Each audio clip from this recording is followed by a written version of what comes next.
We are now. Oh, and I think we're live. No, hold on. Wait, hold on. I think we're live. Yes. Okay, we're live.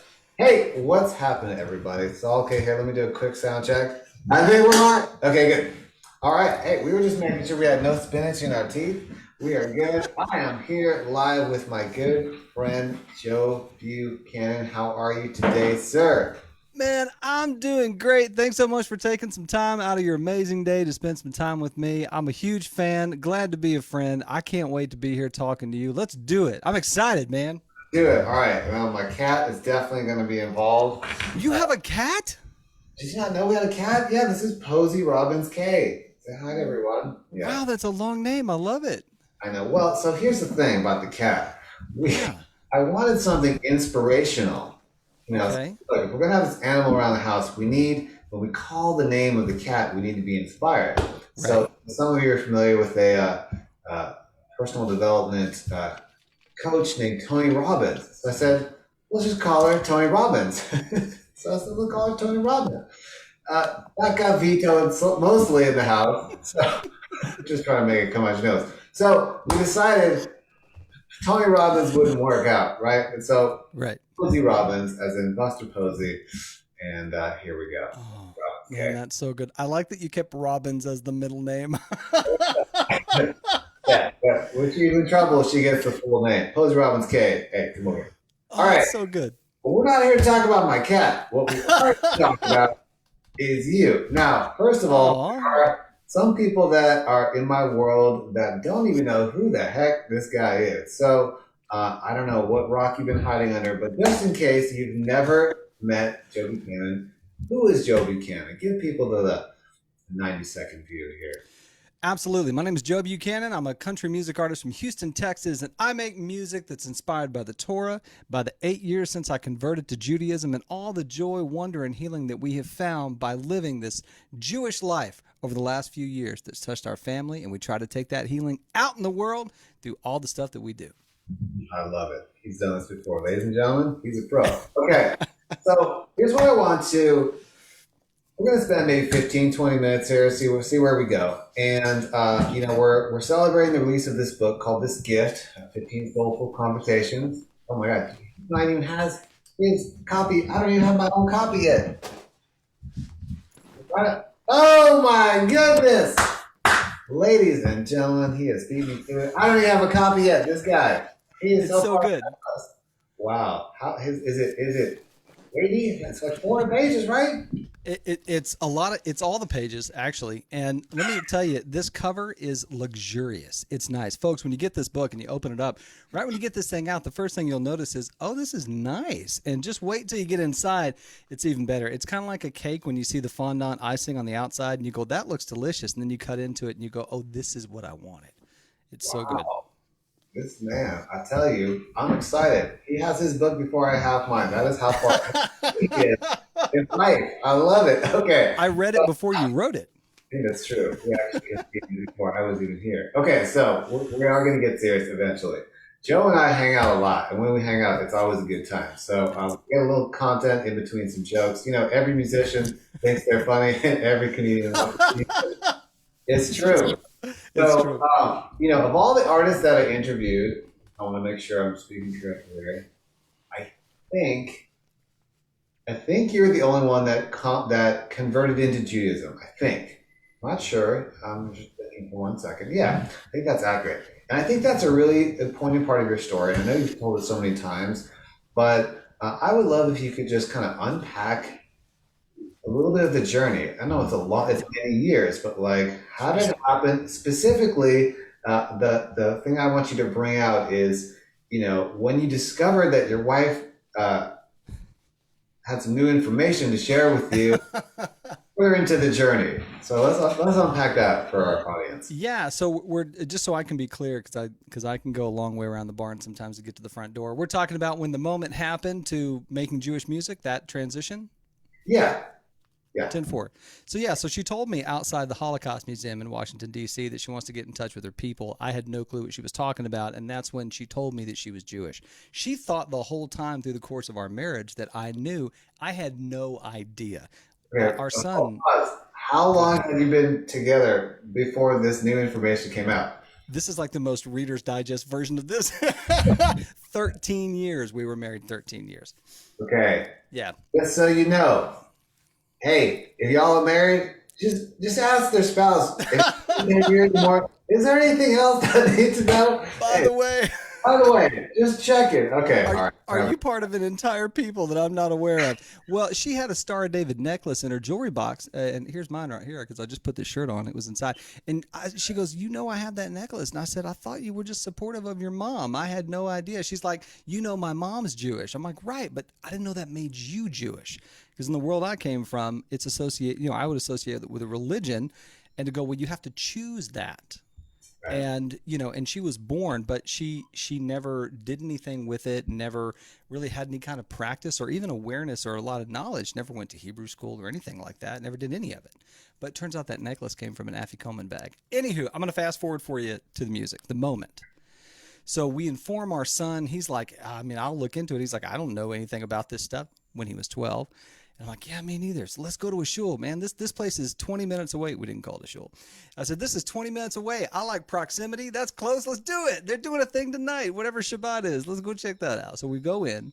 Rabbi Stuart Federow, who's like, he's like 12 feet tall. He's like a mountain of an individual. We walk in, and I said, my name's Joe. It's my wife, April, and son, Nathan. They're Jewish. I'm not. None of us know what it means. And here's what he told me after he laughed and introduced himself. Here's what he said. He said, there's one God, and there's nothing wrong with you. He said, you do good because it brings more good in the world, not for some reward or punishment later on. He said, the good you do is the reward that you see in the world. He said, you're living the gift. He said, we don't know what comes next, but we know what comes now, and you got to take care of this right now. And he said, and you don't have to do anything to be loved by God. That's already done. You're part of creation. It was like 30 years of therapy. A weight flew off my shoulders that I didn't even know I was carrying. You know what I'm saying? I didn't even know I was living outside of my own life until that moment. What do you mean? I mean, like I was always keeping the world and keeping myself and keeping growth and potential and everything at a distance because, I mean, I had so much shame. I didn't like myself. I couldn't stand myself. I felt like a stranger in the world. I always felt like I was better at a distance. But you get up close and I'm all just rust and cracks and no good for anybody. I mean, I really, it was like that. I didn't realize how bad it was until I heard that. And thankfully, my wife had just been loving me so much over the years that we've been together that some of that started to heal enough to where I could really see it. So I dove into conversion. I told the rabbi, I said, this is what I want to do. He's like, what do you mean? I said, I want to do this. I want to be Jewish. And he's like, you don't have to if you don't. No, let's go, man. This is it. You spend your whole life looking for your house. You finally find your house. You're not willing to go back out on the road. You know what I'm saying? And I mean, it just changed everything. So I started writing music again to understand what I was going through, to help me process it, to help explain some of that healing to myself and to better understand what I was learning, because that's what songwriting helps me do. I realized if it's doing some good for me, maybe it can do some good for other people. And then I met you. And you said, let's get this out there. Let's do this. Let's, if you're going to tell the story, there's a bigger way to do it. And you helped me figure out how to do that. But it was important that we get this out there and try to do some good for folks. And the last, 5-6 years, toured all over the country and met a lot of people and worked with a lot of groups, do a lot of work with converts as well and convert groups. And it's been amazing, man. That one of the things, I know I'm not supposed to go on tangents here. We didn't actually say that, but I know I'm not supposed to. The Jewish world, one of the things that became amazing, we talk about living inside your own life, is that all of a sudden the world, this is such a wild thing, the world was no longer full of strangers. And I was no longer a stranger in it. It was just full of people that I was sharing a lifetime with. And I didn't want to waste any more time not getting to know those people, not hearing their stories and being connected in some way for that opportunity to be able to spend a little bit of, holy, sacred time, or just really all time is holy and sacred, right? But just being able to get to know more and more and more people. It just changed everything.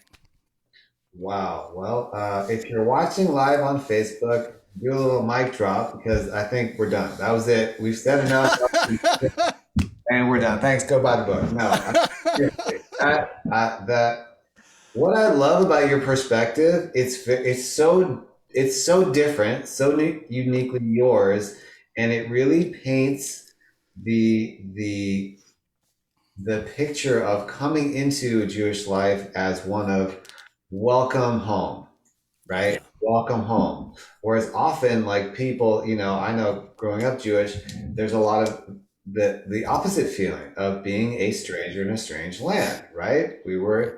Once we were slaves, right? And so there is this sense, right? Whereas for you, you had the complete opposite experience, and it's a beautiful reflection on what community could be, right? What community could be in its most idyllic sense of like, hey, welcome home. There's no one that needs to be a stranger, right?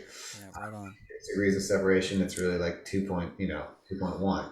So I love that. It's Thanks, awesome. man. So good. And definitely, obviously, in the book, there's like, I don't know how many pages your interview is. Maybe you could probably tell me since you have the book and I don't. It's all the pages. It's a lot. And there's a lot more. So that was a short version of it, but I love it. And so tell me now,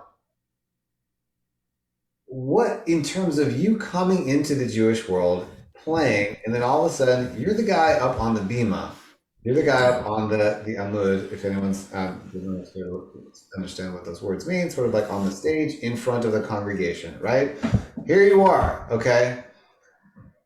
Now tell me, how long did it take before you felt like, hey, you know what?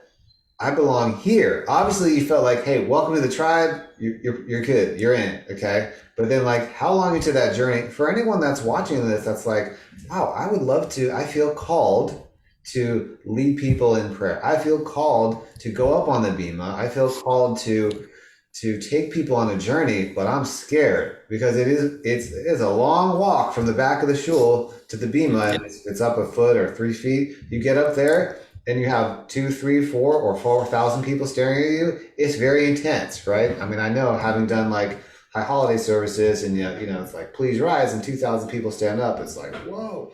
So how long was it before you really felt like you could own that space in a way that was um, integral and congruent with you? Yeah, well, confidence on the BMO. I mean, let me rephrase that. Ownership of what you're doing always takes time, and it takes stretching your getting out of your comfort zone because you don't have ownership of anything until you really get into it and you learn where you have to grow and where you haven't grown yet, right? And if you can't acknowledge those boundaries, then you're going to be stuck where you are. I've always been a big fan of how do I move the goalposts? Right now that I have this, do I feel good about it? Am I confident in it? Yes. Okay, now what's the next right thing I need to do to be better at it for the people that I'm doing this for? Right? Because it was never like, oh, let me just have new melodies and oh, that's what I need. It was like, no, what's going on tonight? What are we doing? How do I embrace everything that we're doing? How do I communicate that without colliding with sacred memory? And how do I try to bring this room together? And instead of taking time, right, from folks, taking sacred time from people, that we're creating a sense of communal shared sacred time and that we're doing it. So like having all those moments beforehand helped a lot. And once I got up there and I did my first service and I mean, I can still look back and think, wow, that was rough. And it was, but I did it in my home shul and they were very supportive. They were very encouraging. And every time Stuart is so funny. He looks unhappy a lot, but he's really happy. And he looked at me and he was like, Joe, that was great. Do that again. And I'm like, oh, okay, 10-4. I will do that again. And enough times you kind of feel some ownership and then you can really start to do the right kind of work. It took a handful of times, but there's a difference, when you go to a new community. One of the things, I'm not trying to go on a tangent. One of the things that helped me a lot was I don't like the wall. I don't like the us versus them. Yeah, I used to work in human resources for a long time, and it was the biggest problem we had between people in the field and people in the corporate office is this us versus them wall. And that can sometimes exist between leadership and the congregation, right? Or I like to say like the assembly, right? Because that word applies to both concerts and services. So the assembly, and then the wall, and then the people leading. So it's oftentimes why I would come down off the bema to be down on the floor where people are, so I could be a little closer. And sometimes, like right between a prayer, if somebody had like a crazy hat on, I would acknowledge the hat and be like, folks, I got to say for a second, that's a fantastic hat. And you little moments like that bring it back to, oh, we're all just people. We don't have to sit here and be like, oh, we're being led in prayer. No, you can be people. Let's be people. That's much more interesting, and that's much more real. So I would always try to take services, try to bring them down a little bit to where people are, and then we all come back up together. It was just an approach I always tried to take. I saw it done in concerts. I saw some people do it where I felt connected, and I tried to bring as much of that really real stuff to what I was doing. You do it. I've seen you do it in, you do it all the time. You're so good at it. But when you go rogue during High Holy Day services, I'm like, that's it. I just talk for a minute, Okay, I'll unpack what that means. But I love that. And obviously, I'm a big fan of doing that, which is, I when I was in high school, we did theater. And we talked about this idea of the fourth wall, right? The fourth wall is there's people on stage, and there's this invisible wall, and then there's the audience. And it happens on Zoom. It happens and it definitely happens in prayer services. And I love that you are passionate about what I call breaking down that wall, right? Breaking down the wall, because, just my personal perspective, prayers should not be performative, right? It's a doing thing. You're not watching someone pray like that. Right. That's something else, right? And so by stepping down from the bema, does that, and it freaks most people out at first. The first few times, a few hundred times. I've not been asked back to communities when I did that the first time. I'm like, that's okay. Not everybody likes my cup of tea. It's no problem. But I think that it's good because it breaks that. It's a pattern interrupt. It's like we get into, I want to be entertained. Well, okay, that's nice. I like being entertained too, but do you come to shul to be entertained, or do you come to shul to pray? And I mean, I would posit we want to come to pray for other reasons too, right? Community as well. Come back on Saturday night. We'll do the concert. Right. Yeah. I want to tell you, there's a thing that I found this great phrase. I don't know if I heard it from you or not, but this idea of setting the table. When I go visit a community that hasn't seen me before, they have no idea what to expect, but people definitely come in with expectations. So if they allow, or if they have a speaker, not everybody can do this, right? But if they have a speaker system in the sanctuary, because it's not Shabbat yet, I'll ask can I play a Shabbat playlist in here? And people walk into just music, and they're not used to that a lot of times. It's immediately in their mind, something different is happening. And I'm usually meeting them and shaking their hand and welcoming them as they come in and going over and saying hi to folks. So it maybe is a little different from something they have experienced when someone visits before. So it kind of just opens up the experience just a little bit. And while we still have the kind of some of the jokes and some of the, real heart-to-heart conversations throughout, it's still very much rooted in a prayer service. And there's going to be moments that are for reflective listening, moments for back and forth. It's all just, you have to think of like the whole arc of the evening. How is this going to go? How's it going to flow? Anyway, Cool. Setting the table. I'm a fan. The table. I love it. All right. Larry says there's always room at the table with Joe. That's good. Yeah, Larry, I love it. Hey, buddy. Yeah, feel free to drop comments in the Facebook Live or and so you're now a full-time artist. This is what you do, right? You're full-time. Yes. What does that look like at the moment? I know it's very different than what it looked like in 2019, but what does that, what's a month look like for you these days? Are you asking me how long I want to do this? No. I mean, this particular Zoom. What do you actually do? Like for people that are thinking, well, what the heck does it mean to be a Jewish music artist? Right? That's originally the title of this book was How to Become a Jewish Music Artist or How to Be a Jewish Rock Star. That title was quickly shelved into choosing this journey because we all realized, hey, this is not about being a rock star at all. This is like we're choosing this path in life, right? So what does that look like for you? And what can you share with people that might not be familiar? Right. Well, I think it's two different sections. The kind of the Jewish world, meaning like inside synagogues, JCCs, things like that that are advertised specifically to the Jewish community and really are for the Jewish community. And then you have the world outside of those doors. So I approach it in two different ways. As a Jewish artist, I do my own Shabbat service. It's kind of an Americana style country music sort of Shabbat service, but not kitschy. It's legit. It's really real. There's no snake in my boot, but I do wear a hat to services. So I've got we got the Friday night services that I'll do, right, and then concerts, workshops, Saturday morning services, and then I'll do stuff on Sunday. So you have this kind of full weekend experience. But before I could even start doing that, I had to figure out, what do I have to offer? Why does this matter? Right? What good does this do, and what does it serve? Because I didn't want it to be about bring me to your community and have me and listen to me. No, it's about what am I going to bring to this experience, and what are we going to build together over the course of a weekend? What's that look like, right? So that it's kind of rooted really in service. How am I going to be of service? But at the same time, I have to do it the way I'm going to do it, and I have to figure out, does that have value? And it took a lot of soul searching and digging to build this out, but I'm so proud of this program that we have now. So we do that, and of course regular concerts and b'nai mitzvah and all that, right? Concerts, workshop services, but outside the Jewish world, outside of those doors, I do the same music. So I'll play like we'll do South by Southwest, or play like a music festival here, or things like this, or gigs, or whatever we can. Still doing the same music. Some of it has Hebrew in it, some of it doesn't. It's all about Jewish stuff, but we want the music to stand up on its own. And the thing I love about that is, if you do that out there, it creates a doorway too, right? Folks will, oh, I love the music. It feels so good. I love this message. Oh, was that Hebrew? And they start talking to you. Hey, are you Jewish? No, yeah, I am. Well, that song is about so and so and so. And it creates an opportunity for more conversation and discussion. I grew up knowing nothing about the Jewish world. I didn't know, honestly, that Judaism was even a religion. I didn't know that it even existed. And Houston has the biggest conservative synagogue in the United States. How crazy is that? I had no clue. So I want to get it out there, both through Hebrew, both through values, both through music, all of that. So that's my job out there in the world, is to spread these values, spread this goodness, give people a good time and a good message, because we have that.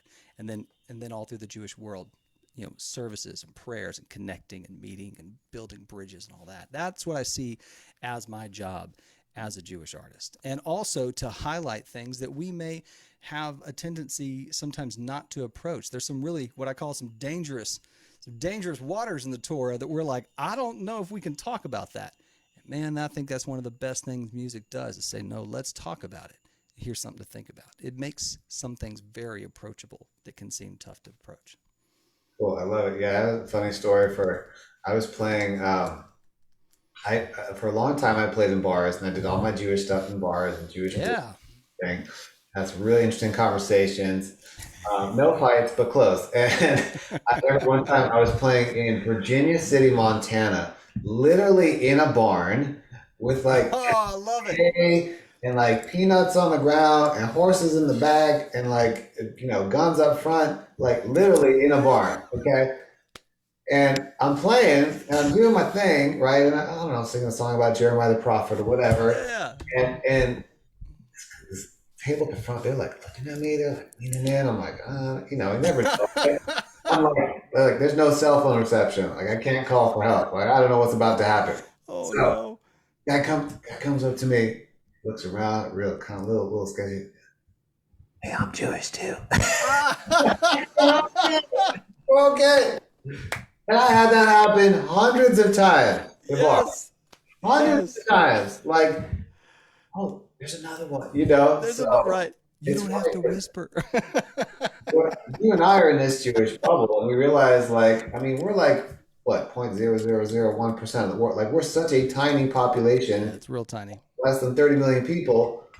And so doing it in public gives people permission. I think that's really Right. cool. Yeah, Okay.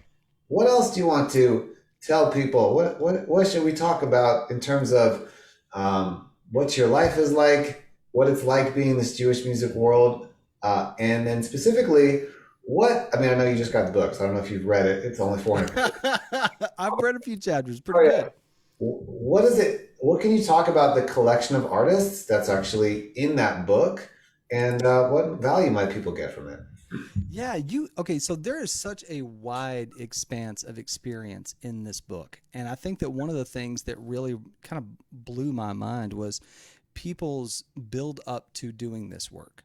Everybody has a reason that they decided to do this, right? A very specific thing either that happened or something they want to contribute or something they want to build on. But there's so finding out, like, how did you come into music? Where did you first start playing? When did it start, having the impact that it does on you that led you to this? I just think it's really, really cool. And you have some amazing people in there. I'm actually going to be with Joey Weisenberg a couple of different times this year as part of that Hadar Rising Song Institute fellowship. And I've only met him one time, and I had the opportunity to see him do, his thing. And it was the most amazing thing. I think you capture that kind of vibe in here about what kind of artist he is. But he was sitting in front of this room full of people, and he goes, I kid you not, this was so amazing. He had his guitar up, and he was sitting there like he was thinking through, what do I want to do, right? And this room of people are just pins and needles. And he goes, I heard a Nagoon once, and I think I'd like to musically recreate that. And I'm just going to see if I can remember how it goes. And he starts kind of humming through it. Okay. And he plays through this incredibly complex thing that, he says he heard one time, and I believe him. I was blown away, and the amount of connection in that room was just amazing. But hearing his story and just the stories of the other folks in here, it's so good. This is an amazing book, and I'm glad that you took the time to build this. I'm glad you took the time to put this together, because I think also the other people who are in here are going to devour this thing and be like, oh, I've always wanted to know, or how did so-and-so, or where did they, because Everyone it's always. it's bananas. Yeah, I got asked from everyone, hey, what did so and so answer to this?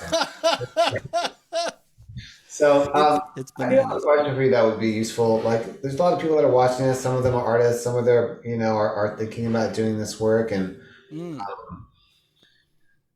what would you say to someone that's like kind of watching on the sidelines? right. They do music, maybe they've dabbled a little bit. Like, I know a lot of people are interested in this work. This Yeah. pandemic has definitely like opened the playing field for like explore what you need. Life is short, right? Where can you contribute? What would you say to someone that is thinking about pursuing this Jewish music path? And yeah, just leave it open ended like that. Yeah, I think that and having mentored some people here recently, I can see some of the questions that folks have on the outside. And there's a couple of things. Number one, it can look so crowded at times. You can look around at the music industry and go, oh, there's a million people doing this, or there's a million people doing that. When you look in the Jewish music world, there's not a ton of people, and there is always room for you. There is always room for you. No one has seen what you have to offer yet. No one has heard your story. No one has lived your story. No one's had your eyes in your hand. So put some music to that and lift some people up and do some good. But the best way you can do that is figure out really who are you through what you do. And I'm talking about I'm talking about it sounds weird to say this. I'm talking about branding, not from like a what's my logo look like, or what kind of shirt do I have, but like what's your brand? In one sentence, who are you?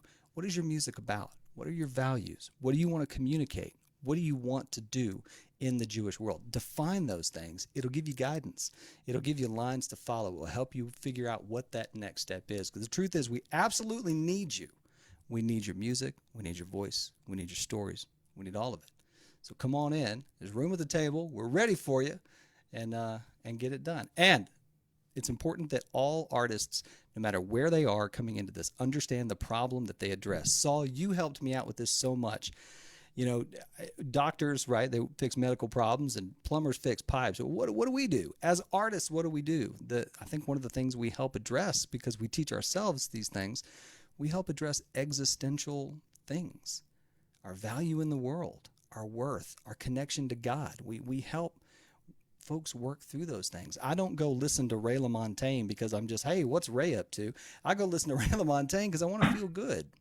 I want to have some connection. I want to understand some things and work through some stuff. So we have a lot of different jobs that we do in the Jewish music world and in the greater music world as a part of that. And there's room for you. Just get after it. Just start doing it and then keep doing it. I love it. Okay, now tell people what's on tap for Joe Buchanan? What's coming up for you in your artistic career this year? What you working on? What's coming up? Yeah. Oh, this is it. This is the hot wings. This is the hot ones moment. We just did the last dab. I love it. All right. So, we got. If I did my job right, Joe Buchanan. If you look that up on Google, it should be the first thing that comes up. But we got a Facebook page at Joe Buchanan Music. I do live services there almost every single Friday night at 8 p.m. Central Standard. Havdalah first and third Saturday. So those are free things you can get however you like. But we do a lot of concerts. We're on the road. You can check our website, and we are building our in-person services and tours again, so I'm very excited, kicking off here at the end of summer, and then we'll see how that goes. So we'll be doing online stuff, Zoom stuff, Facebook stuff, all over the place. Oh, the last album that Saul played on and helped really produced the vast majority of it. It's called Back from Babylon, but I don't want you to buy it. I don't want you to go on Amazon to buy that album. I don't want you to buy no CDs from me. I'll give that to you when we meet in person. We'll do that at a show. But I want you to go to Spotify or wherever you stream music. I want you to hear that album because I wrote those songs for you. I wrote them for you, so I want you to have it. I want you to hear it, and I hope it does some good for you. I love it. Awesome. Hey, Joe, why don't you play something, man? You just played me this really cool guitar amplifier. So, sure, man. This is completely unrehearsed. good. All good. Oh man, I could play you. I could play you a new tune I wrote. Only if it's the best tune you've ever written. We have a lot of stories, man. Well, okay, as he's getting ready. So Joe and I spent a lot of time together, and there were several times when he'd be at my house, and I'd come home where I'd be like, Saul, man, I just wrote my best song. I just wrote my best song. And like 5 of them in a row, I'm like, but they were very good songs. I will tell you, they were very good songs. So I'm sure you have to read that song. So let's check it out. Thanks for your time, brother. All right, we'll make sure we're going here. All right. Does that sound okay to you? All right. Sounds great. This was written after Hurricane Harvey.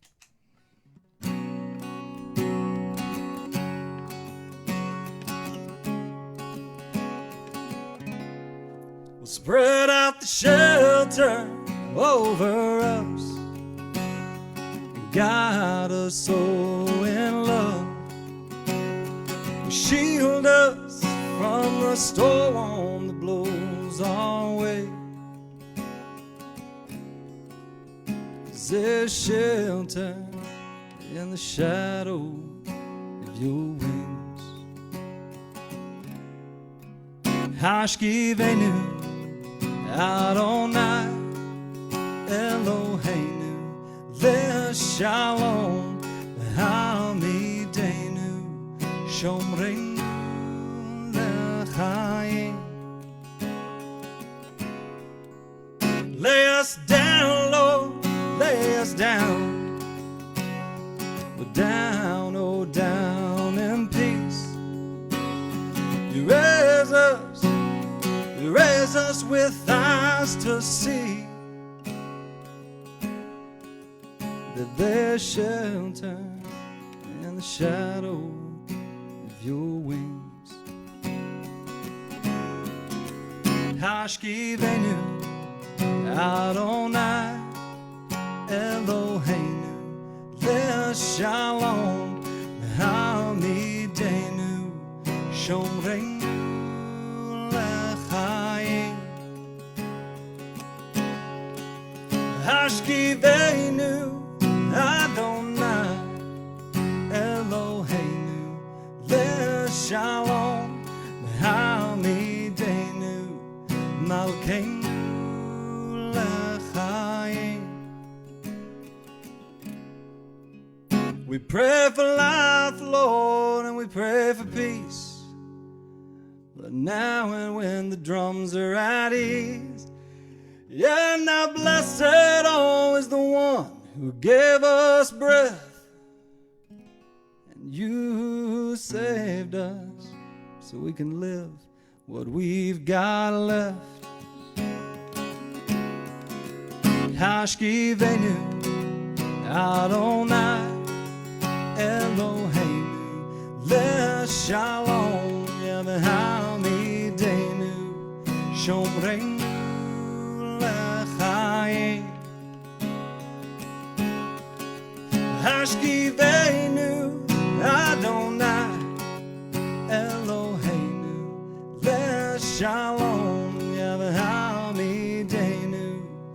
Malkeinu L'chaim.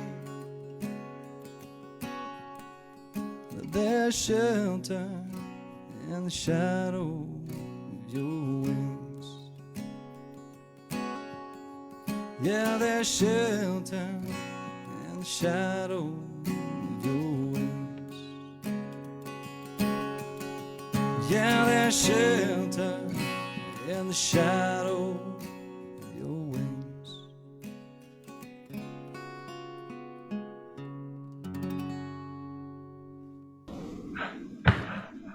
Oh man, that was so beautiful. Oh, thanks, man. And harmonies over here. Oh, gorgeous. Definitely the best song you've ever written. Hey, we did it. Thank you, Joe. Thank you so much for your time, man. I appreciate Oh. you. I'm so grateful that you are doing what you're doing. And I know people, connect to Joe, connect to his music, jump into his services, wherever you are. There's always room at the table with Joe. So definitely check him out online. And you can see us live in Michigan, early July for sure. But definitely thank you for your contribution to this gift. You are a gift, my friend, and have a blessed afternoon. See you soon. Right back to you, brother. Happy birthday to your son. Oh, thank you. All right, we're going to stop the live stream. 3, 2, 1.